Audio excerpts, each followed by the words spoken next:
We hear plenty about our carbon footprint, but do you understand what that really means? When it comes to choosing a new car, we're being asked more and more frequently to consider the impact we make. How do you calculate this figurative footprint though? What is it actually doing to the world around us? And importantly, can we do anything to undo the damage we've already done?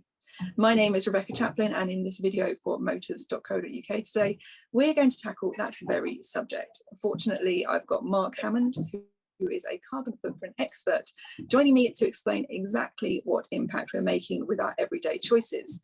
Mark runs a company called iOffset, which works to offset or neutralise carbon emissions by funding projects around the world. Welcome, Mark. Lovely to have you here with us today. Hello, good morning. Thanks for having me. Wonderful to have you here. So, Mark, what is a carbon footprint then, and why should we be so worried about it?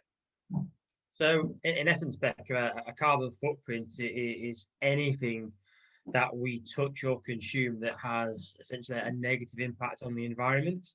So that could be anything from clearly a car, it could be traveling on an aeroplane, or it could be to more menial things like, frankly, taking a shower, having a bath, boiling the kettle. So, anything that we do that consumes energy primarily results in a carbon footprint.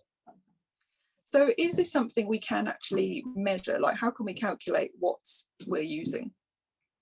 Yeah, so it can be measured, and we've created a carbon calculator on our website, iOffset.io, and that enables consumers and businesses to essentially calculate the carbon footprint of their lifestyle. So it starts with driving, flying, diet is a big factor of all of our carbon footprints. It can be up to a third of our carbon footprint. Wow. Consumables in terms of what we spend and where we spend our money. Fashion is a great example of that. And home energy. So they're kind of the key kind of 5 areas where, as individual citizens of the world, we have an impact on the environment. I'd love to know, do you ever hear from people when they actually calculate their carbon footprint online? Do they ever react and think, oh, I had no idea I was using that much? Yeah, I think it's quite interesting when people do go through the calculator and realise, I guess things like, again, go back to driving and flying are kind of the go-to areas people assume, because, regrettably, you can kind of almost see the emissions and perhaps going to come out the back of a car or an airplane. Diet is a really big thing, and of course, there is some increasing kind of awareness of our diets, and particularly with regards to red meat, and that has started to progress in people's consciousness. But I think what we seek to do is encourage individuals to, number one, calculate, so measure carbon footprint, seek to reduce that footprint wherever you can, in no matter how small a way you possibly can. So reduce, offset your unavoidable and residual carbon footprint, and then share that message and encourage others to do the same. Can you explain a bit about how the offsetting actually works? Yeah, sure. So essentially, carbon offsetting as a principle, as a concept, it enables individuals to essentially compensate for their unavoidable emissions, and that's done through investing in programs that either seek to prevent carbon being released into the atmosphere, so that's such as renewable energy, so solar, wind, hydro projects, or absorbing carbon out of the atmosphere through forestry projects. So essentially, the natural process of photosynthesis and sequestration, essentially absorbing carbon out of the atmosphere. So the carbon offset project essentially don't either prevent carbon going up into the atmosphere or actually absorb it and suck it out of the atmosphere. And how does it work with what you do at iOffset? How do you actually make that happen? So we engage directly with project developers, both here domestically here in the UK, but also internationally, and we work with them in host countries such as Uruguay, Indonesia, Australia, Canada, and here in the UK, again, to either support projects around renewable energy, to generate more renewable energy sources and therefore not relying on fossil fuel as a power source for electricity, or from a forestry project, ensuring that either, frankly, more trees are planted, or actually the trees, the rainforests that are there are protected, are essentially not felled for timber production. That's very cool. So I think the question everybody wants to know the answer to is, how can you buy a car? How can buying a car actually change your carbon footprint? Is there a way that you can reduce it by buying a different car? Yeah, absolutely, Becca. So I think there's a lot of kind of coverage around electric vehicles, and rightly so.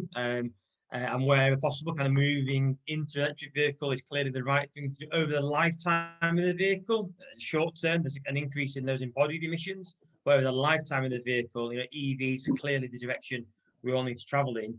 If an EV is beyond reach for budget or infrastructure reasons, then actually, simply using the calculator that we've got, there are others available, to essentially compare and contrast emissions from your current vehicle versus the one you're looking to buy. So what are there any particular cars that are better? Like if someone's in a used car, for example, what's good things to consider to reduce that carbon footprint? So I think with technology and with age, the technology has increased. So the newer the vehicle, quite simply, the lower the grams per kilometre are, and that's the key metric. Looking at any vehicle, what are the grams per kilometre of carbon dioxide emitted? And we're working on a channel, iOffset cars, to do exactly to help consumers essentially compare the current vehicle to their selection and basket of new vehicles.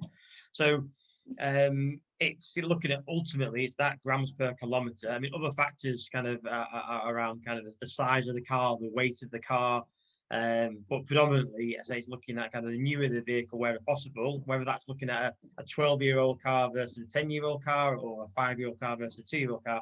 The newer the vehicle, wherever possible, but ultimately it's what the output on those grams per kilometre of the vehicle actually are. And it's just driving that awareness and people to have that as a key consideration when we're looking for the next car.